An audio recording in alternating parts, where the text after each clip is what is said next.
Većina smrtnih slučajeva zabilježena je u južnim državama Telangani i Andhri Pradeš, gdje je od prošle sedmice umrlo više od 750 ljudi. Najteže je pogođena država Andhra Pradeš, gdje je umrla 551 osoba, izmjerena temperatura od 47 stepeni. Temperature su više od 47 i 48 stepeni Celzijusovih u pojedinim dijelovima.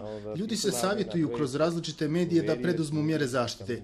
Najvažnija je preporuka da svi ostanu u kućama i zamračenim prostorima za vrijeme najviših temperatura. Bolnice su u pripravnosti radi prijema pacijenata sa srčanim udarima. Preporučuje se izlazak napolje samo sa kapama i povećano konzumiranje vode. Automobili se konstantno kvare. Automobili se konstantno kvare zbog pregrijavanja. Dosta se znojimo i grlo nam je suho. Moramo se non stop osvježavati. Ovo su samo neki od problema koje imamo.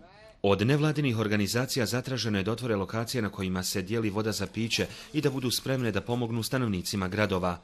U susjednoj državi Telangani umrlo je 215 ljudi posljednjih 7 dana, a temperatura je tokom vikenda dostigla 48 stepeni. Toplotni je talas u Telangani. Čak je oboreni rekord kada je u pitanju ova indijska država. Temperaturu su preko 47 stepeni Celzijusovih, što je rekord u posljednjih 10 godina. U glavnom gradu New Delhiju maksimalna temperatura dostigla je dvogodišnji rekord od 45,5 stepeni Celzijusovih.